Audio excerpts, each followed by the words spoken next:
Lament is not a word you hear very often these days. It's right up there with having the vapors.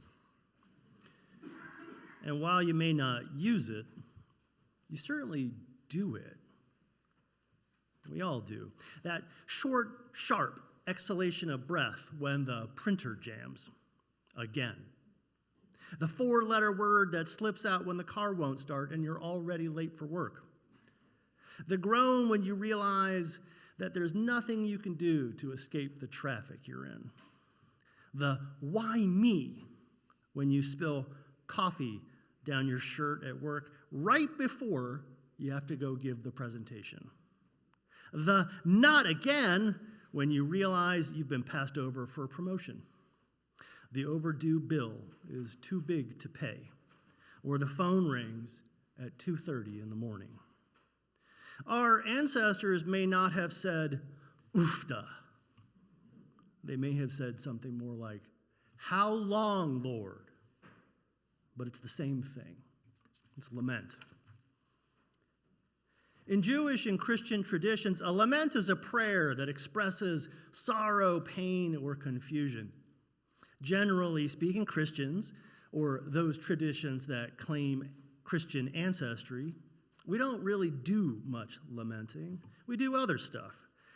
For those of us with genealogies going back to the British Isles, for example, we choose to take comfort in the immortal power of the stiff upper lip. New Englanders are infamous for their stoic resolve.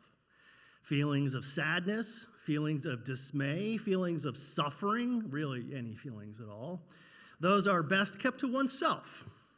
Wailing, gnashing of teeth, rending of clothes, that's for TV or the Bible, not for real life. I want to say that I am okay with public displays of grief. I want to say that, but it's not really true. I probably have too many ancestors tracing back through New England to Old England. My wife's family, though, is a little different.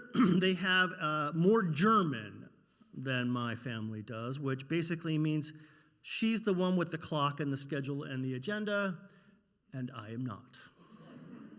Please continue to pray for my wife. While we're climbing around in my family tree, I should note that all three of my dad's siblings married into Jewish families. That means that I have 3 Jewish aunts and 3 Jewish uncles and a whole mess of Jewish cousins. With any big family, there are lots of rites of passage, coming of age, wedding, funerals. And while my Jewish cousins do know how to have fun, what they know how to do well is grieve. They taught me about sitting Shiva, saying the Kaddish, observing the Yartzeit. Simple things. Definitely not stiff upper lip things.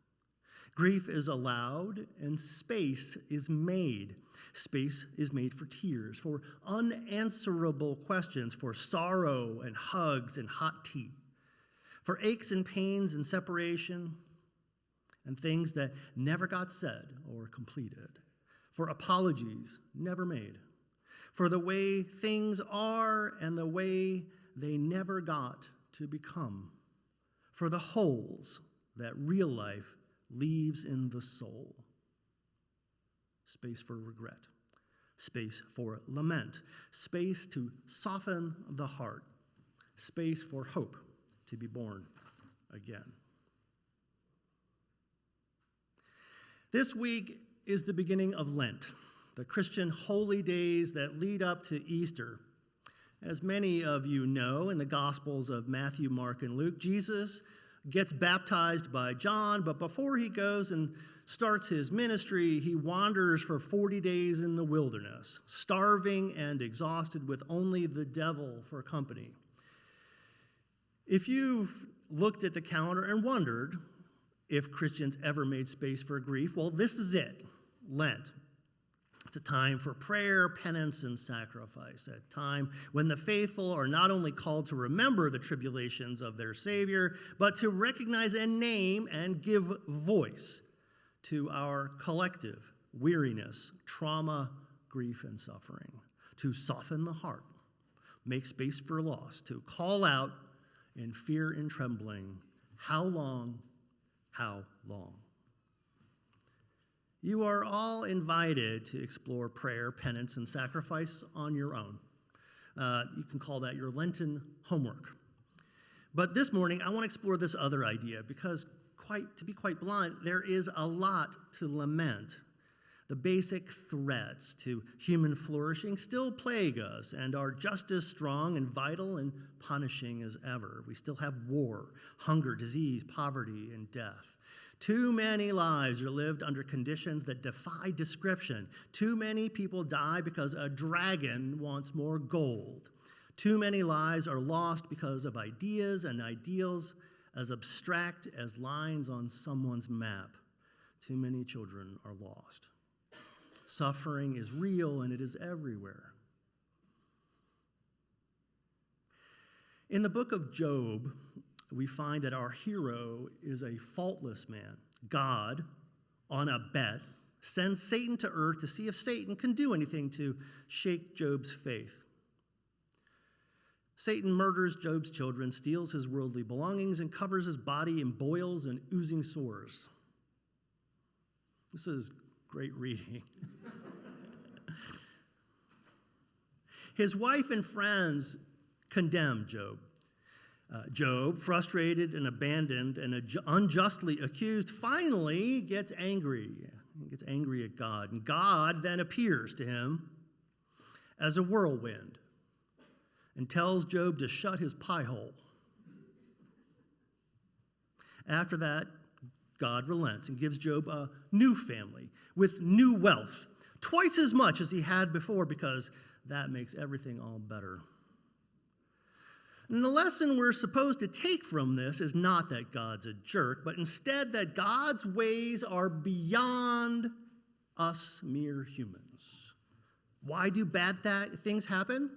Why do bad things happen? What a good question. Who knows? That's the message of Job. Now, what troubles me about this text is that some have suggested that we should accept our suffering, perhaps accept it as our due, perhaps even be grateful for it because God will never give us more than we can handle, right? Suffering is good for the soul. Suffering is a lesson. No matter how much we suffer, no matter how much injustice, we should take comfort because reward is coming our way. If not in this life, then God will surely make it up to us in the next. It seems that Fyodor Dostoevsky was not a fan of these suggestions.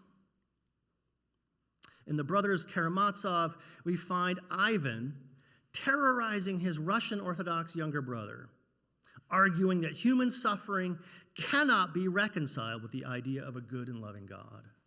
To make his argument more pointed, Ivan goes into some appalling detail about specific suffering of specific children and concludes that some suffering is so bad, so deep, so profound, so pointless that it cannot be redeemed, not even by God.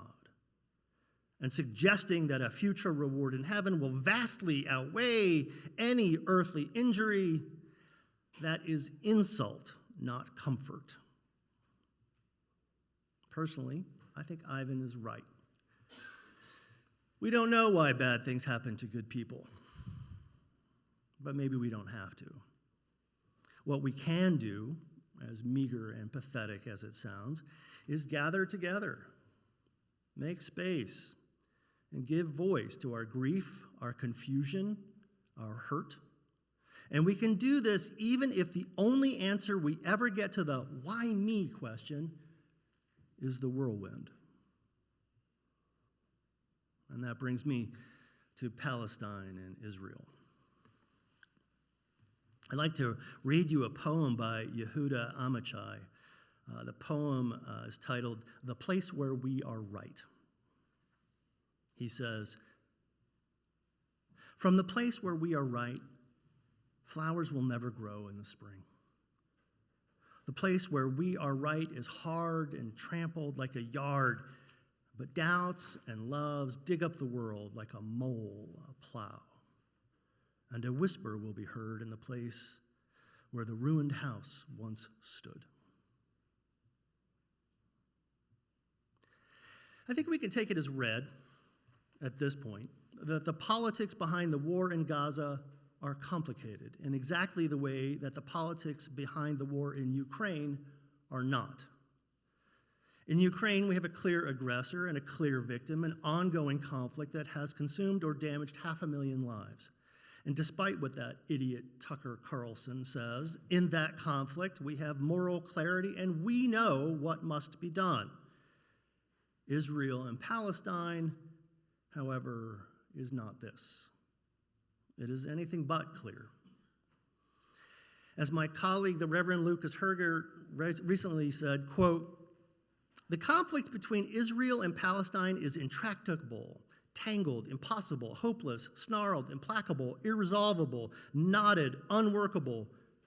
And the only solution we hear is to choose a side. Choose a side and aim for the flattening, the eradication, the elimination of the other. That is the call that we hear from politicians, pundits, regular people. Choose a side." The conflict between Hamas and Israel is complicated for us. Unitarian Universalism embraces both Islam and Judaism as valid and important sources for our living tradition. Moreover, there are many Muslim UUs and Jewish UUs currently living in our large, tolerant, and pluralist tent. Some of my colleagues are calling the October 7th attack the 9/11 of Israel. Some of my colleagues are calling the Israeli response a genocide. For some of my colleagues, this conflict feels very much like a civil war, and choosing a side is just as impossible as it is important. President Biden is no doubt feeling this tension too. While most Americans believe that Hamas is responsible for the current conflict, more than half are more sympathetic to Palestine than Israel. 70% of voters under the age of 35 disapprove of Biden's handling of the Israel-Hamas war, while the percentage who said they were less likely to support Biden in the 2024 election has more than doubled, based entirely on his stance on the Israeli-Palestinian issue. For me, this is doubly ironic in that Mr. Biden's opponent is decidedly insensitive to Muslim suffering, so these young voters are clearly now exploring the dubious aesthetic of cutting off their nose to spite their face. But then again, no one said American politics made sense. So why hasn't Biden denounced Israel? I'd be inclined to say that choosing a side might mean limiting access, might mean losing an opportunity to broker peace, might mean no alternatives to flattening, eradicating, and eliminating Israel or Palestine, something most of us would like to avoid. But honestly, I have no idea. I'm not a policy wonk. As the Reverend Katie Scudera recently observed, quote, "This is above my pay grade." And for the record, I very much sympathize with Reverend Katie. So why hasn't Unitarian Universalism, the UUA, declared for one side or the other? I'm not sure I can productively speculate here either. But I will acknowledge that my colleagues have struggled with what to say, how to respond. As Reverend Nathan Ryan said, quote, "Many colleagues have attempted to make very bold statements. Many colleagues have been hurt by those statements. Many colleagues do not understand how their statements could be anti-Semitic or anti-Arab. I myself don't want to say something out of ignorance that will cause harm. The wrong on both sides argument is status quo supporting and harmful. Not saying anything or drawing false equivalencies is also harmful. All of this is to say that there is more nuance, imperfect storylines, and complexity in this conflict that require deep study, either deep study or listening or lived experiences than I actually have." When faced with complexity, our urge is to seek clarity. That makes sense to me. The need for a definitive statement, issuing a call to action, calling for this or that, and the belief that making such a statement is doing something, that is problematic. The idea that we are entitled to have an opinion is actually kind of toxic. We have no right to be wrong, for example, and being loud and clear and wrong never helped anyone or anything. Moreover, it is not clear that calling for something is something that is actually ours to do. On the one hand, we Americans are supremely confident that without our wisdom and support, the free world will fall apart. On the other hand, we say imperialism is bad. Holding both ideas at the same time is hypocrisy. But saying nothing is impossible and unacceptable. Like many of you, when I am looking for clarity, I turn to Ezra Klein. If you've never heard his podcast, it's excellent. Here's what he had to say back in October, quote, Israel's 9/11, that has been the refrain. And I fear that analogy carries more truth than the people making it want it to. Because what was 9/11? It was an attack that drowned an entire country, our country, my country, America, in terror and in rage. It drove us mad with fear, and in response, we shredded our own liberties. We invaded Afghanistan, we invaded Iraq. Our response to 9/11 led to the deaths of hundreds of thousands of innocent people. It made us weaker, it made us poorer, it made us hated around the world. We didn't pull out our forces out of Afghanistan until 2021, 20 years later. And when we did so in humiliation and catastrophe and defeat, abandoning the country to the Taliban. Our politics still haven't recovered from the ravages of that era, end quote. Well, so much for our moral footing. With that very important observation made, Klein then offers another. Recalling the story of Exodus from Egypt, he said, quote, there's something lurking in that Exodus story, something that has upset me since I first read it in Hebrew school as a child. After some of the early plagues, the Pharaoh agrees to let the Israelites go. But then he, quote, hardens his heart and keeps them captive. But later, as the plagues worsen, it is God who steps in and hardens the Pharaoh's heart after he agrees again to let the Israelites go. After the plague of locusts, it reads, quote, the Lord hardened Pharaoh's heart and he would not let the Israelites go. This happens repeatedly. After the darkness, but the Lord hardened Pharaoh's heart and he was not willing to let them go. I will not attempt any amateur theology here. There are many interpretations of these passages. I haven't found one that really resolves the problem for me, but I will say is that the story is also a parable of the relentless, destructive escalation that comes when our hearts harden, when fury makes it impossible for us to find a way out. What could have ended with darkness or locusts or frogs instead ends in mass death. This is my fear today, my friends. I get nervous when we let nuance be trampled in the rush to be right, the surge for solidarity, the righteous abdication of reason and restraint, because that's when things escalate. When the calls to action become the moral response, when pressure to act becomes the necessity of action, because to politicians in general, action is code for bombs. That's how 20-year wars start. That is exactly how generational trauma gets made. And this is not the kind of thing we must embrace. This is the kind of thing we must resist. As Yuval Harari, the author of *Sapiens: A Brief History of Humankind*, wrote in Time magazine last fall, quote, most Israelis are psychologically incapable at this moment of empathizing with Palestinians.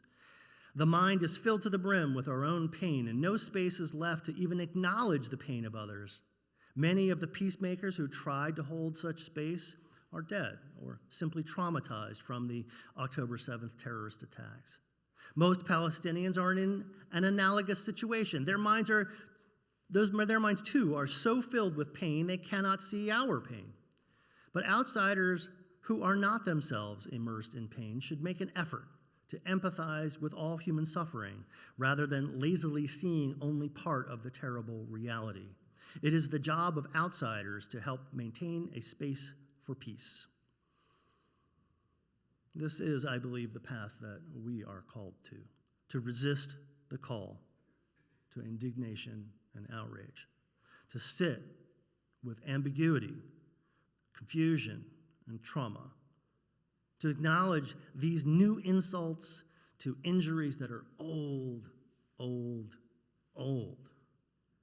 to continue to empathize with those who are suffering, to recognize that suffering is real and impossible and cannot be redeemed. It cannot be bought off. It cannot be accepted. It cannot be made all better with rewards, no matter how splendid. It cannot be made better with solutions, no matter how fair or justified or long delayed. Until suffering is seen, until it is acknowledged, until it is let out. How long, Lord? All it will ever do is harden hearts.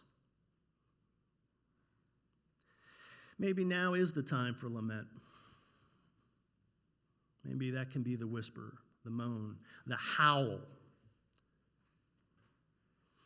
The whisper heard in the place where the ruined house once stood, out past the place where we are right. Maybe that is where we are called to maintain a space for peace, a space where hope can be born again.